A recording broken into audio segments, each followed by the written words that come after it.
Hello दोस्तों, राज online study में एक बार फिर आपका स्वागत है। दोस्तों, आज मैं आपके लिए लेके आया हूँ बैंक से संबंधित इम्पोर्टेंट जीके के क्वेश्चन। दोस्तों, जो बच्चे बैंक की तैयारी कर रहे हैं और जो बैंक की तैयारी नहीं भी कर रहे हैं, तो ये ऐसे क्वेश्चन हैं जो सभी एग्ज़ाम में पूछे जा रहे हैं।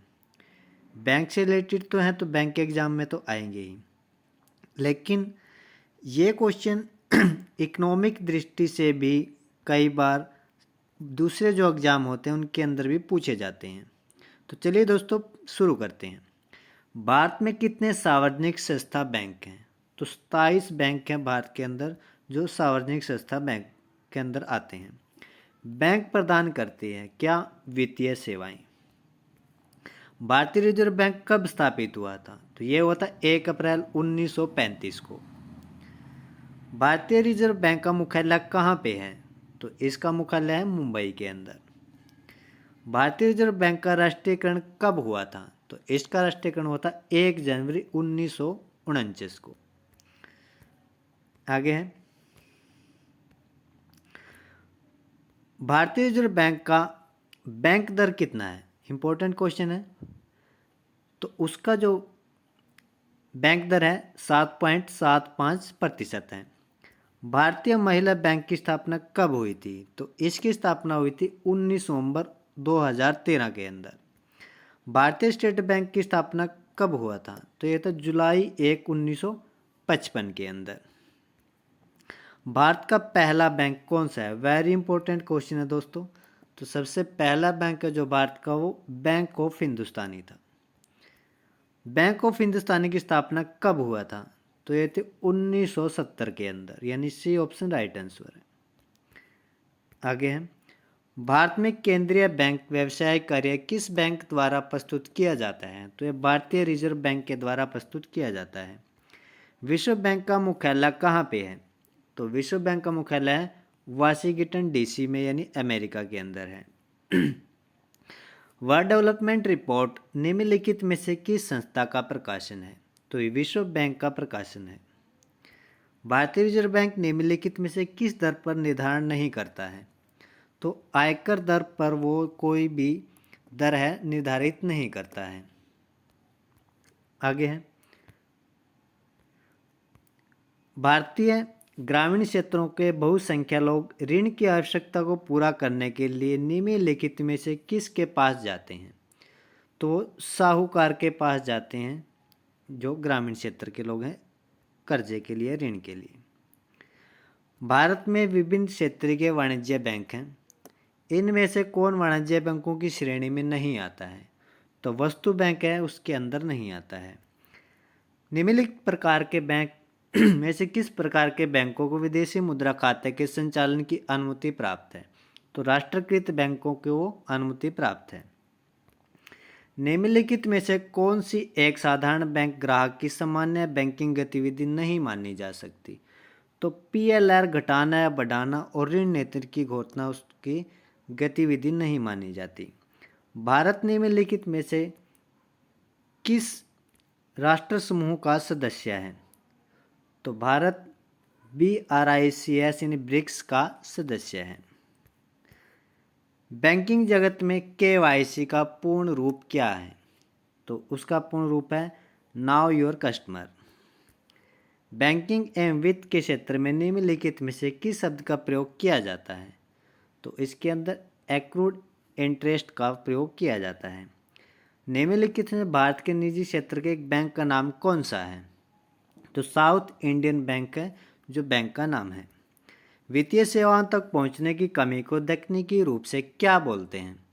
तो उसे तकनीकी रूप से बोलते हैं वित्तीय वंचन, यानी B option right answer. Bank के क्षेत्र में निम्नलिखित में से कौन से शब्द का प्रयोग होता है? अकाउंट्स का उसके अंदर प्रयोग होता है, बाकी इन सभी का प्रयोग बैंक की जो कार्यप्रणाली है उसमें इस शब्द का प्रयोग नहीं होता, बाकियों का सिर्फ अकाउंट का प्रयोग होता है।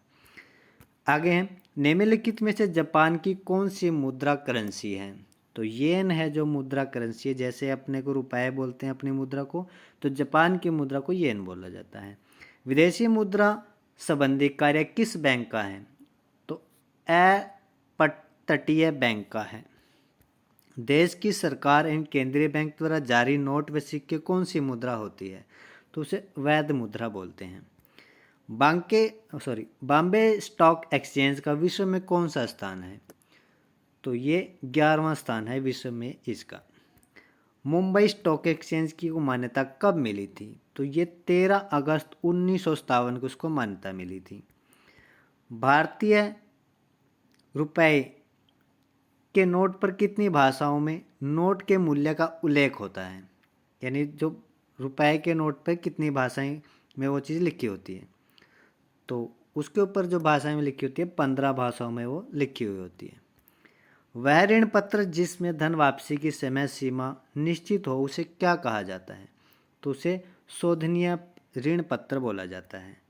किस ऋण पत्र की वापसी की कोई निश्चित समय नहीं होता? तो अशोधनीय ऋण पत्र का निश्चित समय नहीं होता। भारतीय जीवन बीमा निगम LIC की स्थापना कब हुई थी? तो 19 जनवरी 1956 में उसकी स्थापना हुई थी LIC की। और भारतीय जीवन बीमा LIC का मुख्यालय कहाँ पर है? तो इसका मुख्यालय है मुंबई के अंदर। आगे है, बैंक की नई शाखा खोलने के लाइसेंस किसके द्वारा जारी किए जाते हैं? तो ये जारी किए जाते हैं भारतीय रिजर्व बैंक के द्वारा यानी RBI द्वारा। पहला बायोमेट्रिक ATM किस बैंक ने स्थापित किया था? तो पंजाब नेशनल बैंक ने सबसे पहले ATM स्थापित किया था। किस बैंक को 2016 के लिए सर्वश्रेष्ठ लघु बैंक घोषित किया गया है? तो ये किया गया है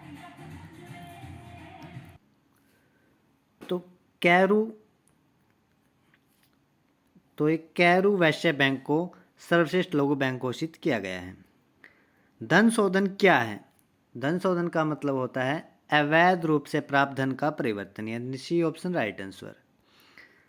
सावधि और आवर्ती जमाएं, तो इसका जो मतलब है वो मांग पर प्रतिदेय होती है, सावधि और आवर्ती जमाएं। आगे है, हमारे देश में मुद्रास्फीति के नियंत्रण के लिए भारतीय रिजर्व बैंक निम्नलिखित में से क्या उपाय करता है? तो वो क्या करता है? रेपो रिवर्स रेपो दर को बढ़ाता है। विलास वस्तुओं के क्रय के लिए बैंकों द्वारा किस प्रकार ऋण दिया जाता है? तो टिकाऊ उपभोक्ता वस्तु ऋण दिया जाता है। बचत बैंक पर देय ब्याज तो बचत है बैंक पर देय ब्याज, उसका मतलब है कि भारतीय रिजर्व बैंक द्वारा विनियमित है। निम्नलिखित में से किस कार्ड से बैंक को उच्च श्रेणी जोखिम है? तो क्रेडिट कार्ड से उच्च ऋण जोखिम है, उच्च ऋण जोखिम है।